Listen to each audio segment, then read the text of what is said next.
ఎవరూ లేని అనాథ బతుకైంది ఈ అభాగ్యురాలి జీవితం.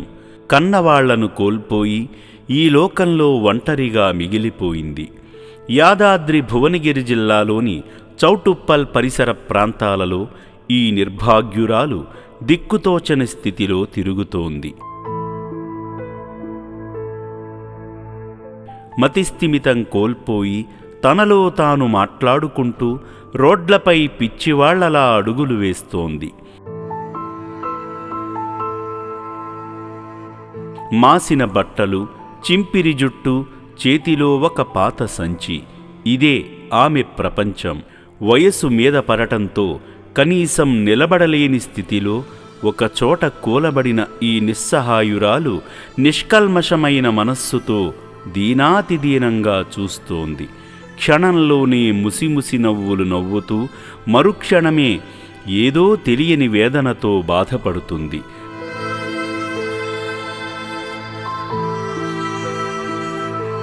తన ప్రపంచంలో తాను ఒంటరిగా నిస్సహాయంగా కొట్టుమిట్టాడుతుండగా ఆ దారి గుండా వెళుతున్న అమ్మా నాన్న అనాథ ఆశ్రమ సిబ్బంది ఆమెను గమనించి ఆ వృద్ధురాలి దుస్థితికి చెలించిపోయి వెంటనే తమ వాహనంలో ఆమెను ఎక్కించుకుని ఇలాంటి వందలాది మంది అభాగ్యులకు ఆశ్రయం కల్పిస్తున్న చౌటుప్పల్లోని అమ్మా నాన్న అనాథ ఆశ్రమానికి చేర్చారు.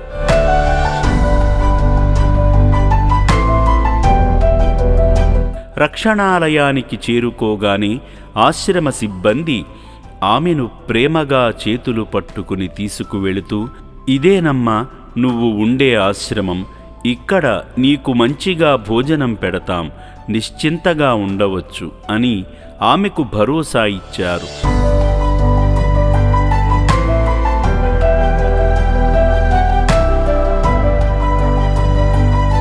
ముందుగా ఆమెను సేవాశ్రమంలోని వైద్యశాలకు తీసుకువెళ్లారు. అక్కడ వైద్యులు ఈ దీనురాలితో ప్రేమగా మాట్లాడుతూ ఆమె ఆరోగ్యం గురించి ఆరా తీశారు. ఆమె బీపీని పరీక్షించారు. శరీర బరువును కూడా పరీక్షించారు.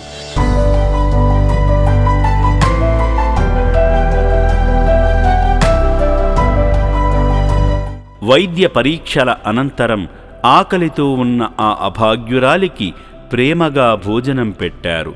ఆమె ముందుగా ఒక అరటిపండు తిని నెమ్మదిగా కడుపు నిండా అన్నం తిన్నది.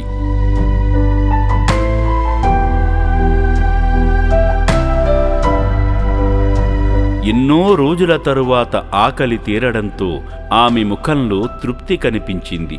భోజనం తరువాత ఒక గ్లాసు నిండా నీళ్లు తాగి తన దాహాన్ని తీర్చుకుంది.